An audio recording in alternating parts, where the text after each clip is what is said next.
வணக்கம், நான் உங்கள் மோகன். இன்னைக்கு வந்து நம்ம MAOA ஜீனை பற்றி பார்க்கலாங்க.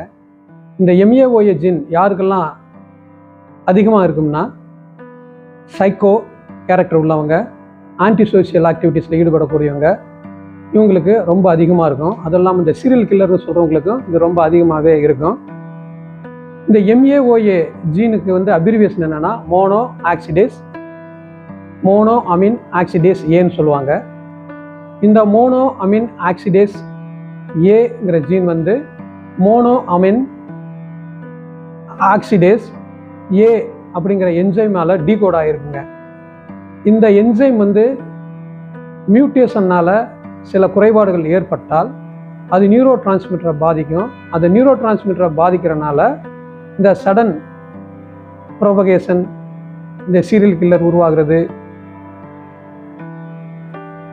இதுக்கெல்லாம் ஒரு மெயின் காரணமாக இருக்குங்க. அது இல்லாமல் இந்த நியூரோ டிரான்ஸ்மிட்டர் டோபமைன், செரோட்டனின் அப்படிங்கிற ரெண்டு இருக்குங்க. இதில் செரோட்டனின் வந்து பாதிக்க அடைந்தால் அவங்க வந்து தற்கொலை பண்ணக்கூடிய எண்ணலைகள் வந்து அதிகமாக இருக்கும். எப்பயுமே தூங்கிட்டே இருக்கணும், ஒரு சோம்பல்தனமான இது அந்த ஆக்டிவிட்டிஸ் வந்து அவங்ககிட்ட ரொம்ப அதிகமாகவே இருக்கும்.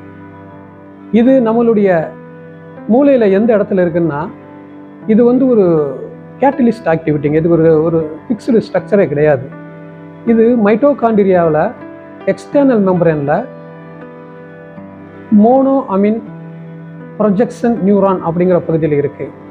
இப்போ ஒரு நியூரான் அப்படிங்கிறது 0.1 mm, அதாவது 100 மைக்ரான். இந்த MAOA ஜீன் எல்லாருக்கும் இருக்குமானா, ஆமாங்க, 40% ஹியூமன் பீயிங்க்கு இருக்கும். பட் இதோட வீரியம் வந்து எல்லாருக்கும் ஒரே மாதிரி இருக்காது. சில ஆளுங்களுக்கு MAOH வந்து ரொம்ப அதிகமாக இருக்கும். சில ஆளுங்களுக்கு MAOH லோ இருக்கும். எல்லுனா லோ ரொம்ப கம்மியாக இருக்கும். இந்த லோ லெவலில் இருக்கவங்களுக்கு வந்து அந்த அளவுக்கு இந்த ஆன்டி சோஷியல் ஆக்டிவிட்டீஸ்லாம் ஈடுபட மாட்டாங்க. அந்த அளவுக்கு ஒரு சைக்கோவா மாறுறதுக்கு வாய்ப்புகள்லாம் ரொம்ப கம்மி. அதே நேரத்தில் MAOAH இது இருக்கவங்க தான் இந்த மாதிரி ஆன்டி சோஷியல் ஆக்டிவிட்டீஸ்லாம் ரொம்ப ஈடுபடுவாங்க. இப்போ நீங்கள் அனிமல்ஸில் பார்த்தீங்கன்னா பெரும்பாலான எல்லா அனிமலுக்கும் இந்த MAOAH வந்து ஹை லெவல்லே இருக்கும். அதனால தான் எல்லா அனிமல்களும் ஒட்டுமொத்தமாக வந்து ரொம்ப அக்ரெசிவாகவே இருக்கும். பெண்களுக்கு இந்த MAOA ஜீன் வந்து பாதிப்புகள் ரொம்ப கம்மியாக தாங்க இருக்கும். ஆனால் ஆண்களுக்கு வந்து MAOA ஜீனுடைய பாதிப்புகள் வந்து அதிகமாக இருக்கும்.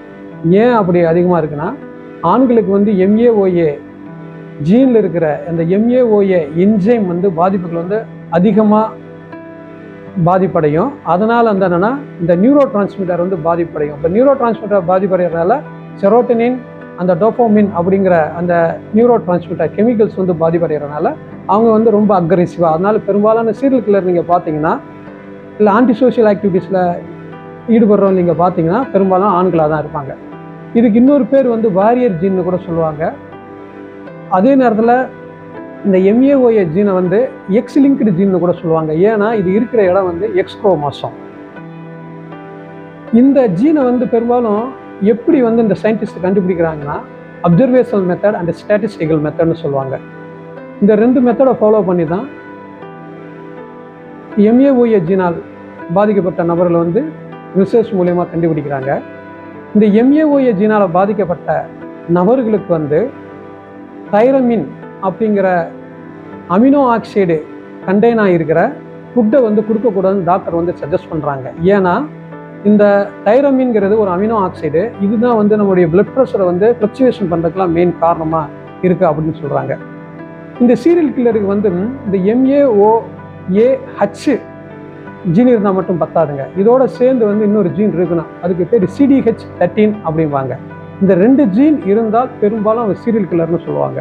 இந்த சீரியல் கில்லர்னு சொல்கிறவங்க வந்து யாரெல்லாம் அப்படி சீரியல் கில்லரை அப்படின்னு கூப்பிடுவாங்கன்னா, யார் ஒரு மாதத்தில் 2-3 கொலைகள் பண்ணுற, அதாவது ஒரு ஃபிக்ஸ்டு டியூரேஷனில் 2 அல்லது 3க்கு மேலே கொலைகள் பண்ணால் அவங்க வந்து சீரியல் கில்லர்னு சொல்லுவாங்க. இப்போ லேட்டஸ்ட் ரிசர்ச் வந்து என்ன சொல்கிறாங்கன்னா, யாருக்கு வந்து MAOA ஹை இருக்கோ அவங்க தான் அக்ரெசிவ், அவங்க தான் அந்த வாரியருடைய குணாதிசயங்கள்லாம் ரொம்ப இருக்கும், ஆன்டி சோஷியல் ஆக்டிவிட்டீஸில் ஈடுபடுவாங்க. ஆனால் அதே நேரத்தில் MAOA லைட் இருக்கிற பிஸ்னஸ்மேன், ஸ்போர்ட்ஸ்மேன்லாம் ரொம்ப மைல்டு அக்ரெசிவாக இருக்காங்க. அவங்களுக்கு வந்து இந்த லைட் ஜீன் வந்து அவங்களுடைய ப்ரொஃபஷனலில் வந்து அச்சீவ்மெண்ட் பண்ணுறதுக்கு மிக உறுதுணையாக இருக்குன்னு சொல்லிட்டு பல ரிசர்ச்லையும் சயின்டிஸ்ட் வந்து கண்டுபிடிச்சிருக்காங்க. சப்போஸ் நமக்கு இந்த MAOA HR லைட்டு இருக்கா அப்படின்னு நம்ம எப்படி கண்டுபிடிக்கிறதுனா, அதுக்கு பேர் DNA டெஸ்ட்னு சொல்லுவாங்க. நம்மளுடைய பிளட்டு, நம்முடைய சலைவா, இது ரெண்டையும் டெஸ்ட் பண்ணாங்கன்னா, லேபில் டெஸ்ட் பண்ணோம்னா நமக்கு வந்து ரிசல்ட் தெரிஞ்சிடும். நம்ம பெண்டுலம் ப்ரௌசருக்கு வந்து எப்பயுமே வந்து சவுண்ட் மைண்ட் பர்சனாலிட்டியாக இருக்கணும். வில் பவர் வந்து ரொம்ப அதிகமாக இருக்கணும். அந்த வில் பவர் வந்து ரொம்ப கம்மியாக இருந்து பெண்டுலம் ப்ரௌசிங் பண்ணோம்னா நமக்கு சரியான ப்ரெடிக்ஷன் வராது. அதனால் இந்த MAOH இருக்கவங்களுக்கு பெரும்பாலும் இந்த பெண்டுலம் ப்ரௌசிங் வராது. ஆனால் அதே நேரத்தில் MAOA லைட் இருக்கவங்களுக்கு இந்த பெண்டுலம் ப்ரௌசிங் வரும், ப்ரெடிக்ஷனும் ஓரளவு வரும். நன்றி, வணக்கம்.